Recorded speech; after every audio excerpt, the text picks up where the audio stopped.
ये वक्फ के संशोधन विधेयक का एक बहुत बड़ा रिफॉर्म है।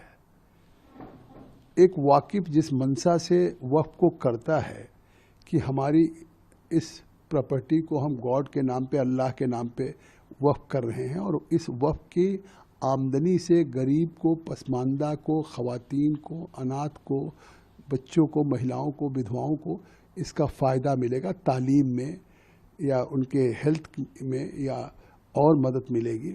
लेकिन इस वक्त से अभी पूरे देश में न कहीं कोई यूनिवर्सिटी बनाई गई, न कोई मेडिकल कॉलेज बनाया, न इंजीनियरिंग कॉलेज बनाया और उसका फ़ायदा कहीं किसी एक गरीब को नहीं मिल रहा है। और वो वक्फ का फ़ायदा केवल मुतवल्ली, और waqf once is a waqf is always waqf. और फिर भी उस वक्फ की प्रॉपर्टी जो गॉड के नाम पे किसी ने वक्फ किया उसको भी बेच दे रहे हैं, उसको भी खुर्द-बुर्द कर दे रहे हैं, मुतवल्ली हों, केयरटेकर्स हों, वक्फ बोर्ड के जुड़े हुए अहलकार हों। तो आज उसमें एक बहुत बड़ा सुधारवादी कदम है। अब देश की वक्फ की प्रॉपर्टी को रजिस्टर्ड किया जाएगा इस कानून के दोनों सदनों में पारित होने के बाद 6 महीने में। वामसी पोर्टल भारत सरकार के अल्पसंख्यक मंत्रालय पर डाला जाएगा। इसके रख रखाव के लिए बोर्ड को और सुव्यवस्थित किया जाएगा।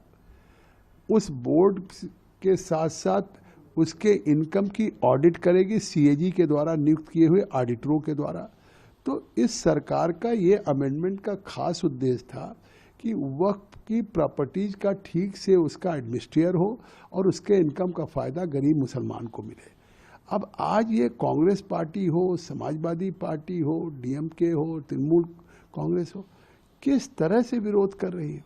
ये कह रही कि भाजपा मुसलमानों में डिवीजन करा रही है।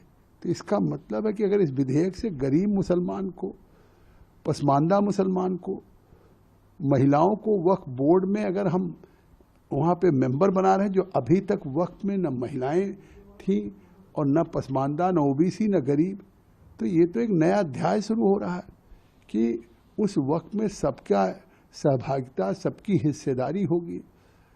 तो इससे तो एक वेलकम करना चाहिए। लेकिन आज इस वक्फ के संशोधन का अगर विधेयक देश के माने जाने धर्मगुरु अजमेर शरीफ के सज्जादा नसीन नसरुद्दीन चिश्ती अगर वो बिल का समर्थन करते हैं, पसमानदा महाज के अध्यक्ष बिल का समर्थन करते हैं, तो ऐसे धर्मगुरुओं को इमरान मसूद कांग्रेस के सांसद दलाल और गालियां दे रहे हैं।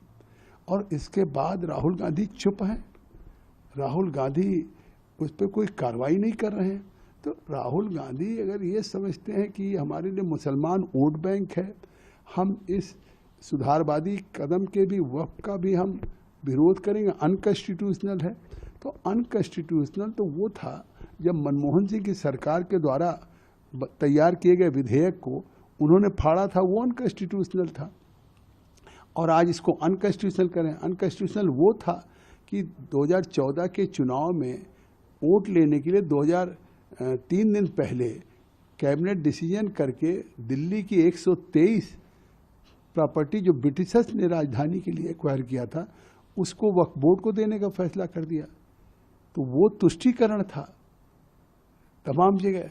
तो आज उन चीज़ों के लिए अगर एक स्पष्ट लेकर के आए कि अब कोई एग्रीव्ड होगा, चाहे गवर्नमेंट की प्रॉपर्टी हो, वो एग्रीव्ड है या कोई प्राइवेट। वर्षों से आपने कर्नाटका में देखा, तमाम किसानों की वहाँ कांग्रेस की सरकार ने वक्फ अदालत लगा के उसको वक्फ घोषित कर दिया। तो अब कम से कम भविष्य में इस तरह की चीज़ें रुकेंगी और वक्फ का डिस्प्यूट ख़त्म होगा। जो 50,000 से ऊपर अभी भी डिस्प्यूट है, जिसमें तमाम मुस्लिम पक्षकार हैं, वो भी वक्फ बोर्ड से लड़ रहे हैं। और उस वक्फ सेक्शन 40 को हमने समाप्त किया है कि अभी सेक्शन 40 को 2013 में अमेंड करके ये पावर दे दिया कि जो संविधान से ऊपर हो गया, संविधान के आर्टिकल 300A को ओवरराइड करने वाला हो गया कि वक्फ बोर्ड अगर चाहे तो किसी भी प्रॉपर्टी को वक्फ कर सकता है।